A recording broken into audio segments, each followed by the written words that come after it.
ശബ്ദം ഉയർത്തി കർത്താവിന് മഹത്വം കൊടുക്കാമോ? ഞാൻ നിങ്ങളെ അനാഥരായി വിടുകയില്ല എന്ന് പറഞ്ഞിട്ട് കല്ലറ അവസാനിച്ചില്ല. ഞാൻ നിങ്ങളെ ഉപേക്ഷിക്കുകയില്ല എന്ന് പറഞ്ഞ ശേഷം കല്ലറ കൊണ്ട് തീർന്നില്ല.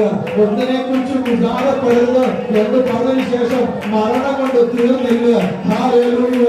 ഞാൻ നിങ്ങളെ ഉപേക്ഷിക്കുകയില്ല എന്ന് പറഞ്ഞതിന് ശേഷം മരണം കൊണ്ട് അവസാനിച്ചില്ല. എന്റെ രക്ഷകൻ കല്ലറ കൊണ്ട് തൊടുകയില്ല. മൃത്യുവോ എന്ന് ഇന്നും അവൻ അത്യുന്നതനായ ജീവിക്കുന്ന കർത്താവിന് നന്ദിയോടെ ഒന്ന് സ്തോത്രം ചെയ്യാമോ? എന്റെ ജീവിതത്തിൽ ഏത് ശോധന വന്നാലും, എന്റെ ജീവിതത്തിൽ എന്തെങ്കിലും പ്രതിസന്ധി വന്നാലും, ഏത് വെല്ലുവിളി വന്നാലും എന്റെ ധൈര്യം അത് തന്നെയാണ്. എന്റെ രക്ഷകൻ കല്ലറ തൊടുകയില്ല. അവൻ മരണം കൊണ്ട് അവസാനിച്ചില്ല. ഇന്നും എന്റെ യേശു എനിക്ക് വേണ്ടി ജീവിക്കുന്നു എന്നതാണ് എന്റെ ഏറ്റവും വലിയ ധൈര്യം എന്ന് പറയുന്നത്. അപ്രത്യാശയുള്ളവർ രാവിലെ കർത്താവിന് ഒന്ന് മഹത്വം കൊടുക്കാമോ? എത്ര വലിയ ശോധന വന്നാലും, എത്ര വലിയ കഷ്ടത വന്നാലും, എത്ര വലിയ രോഗം വന്നാലും, എത്ര വലിയ പ്രതിസന്ധി വന്നാലും, എത്ര വലിയ വെല്ലുവിളി വന്നാലും എനിക്ക് ആവേശം പകർന്ന് എന്റെ യേശു കല്ലറ കൊണ്ട് അവസാനിച്ചില്ല.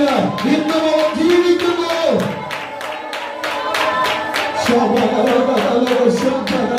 അവന്റെ കരം കുറുതായി പോയിട്ടില്ല. അവന്റെ ചെവി മന്ദമായിട്ടില്ല. ഇങ്ങനെ അവനെ എത്രയൊക്കെ വിശ്വാസത്തോടെ യേശുവേ എന്ന് വിളിച്ച് നന്ദി എന്ന് പറയാൻ കഴിയുന്നുണ്ട്.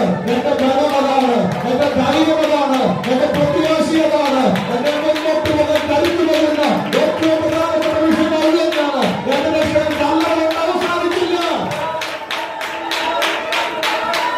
ഇന്നും ജീവിക്കുന്നു. യേശു ഇന്നും ജീവിക്കുന്നു. യേശു ഇന്നും ജീവിക്കുന്നു.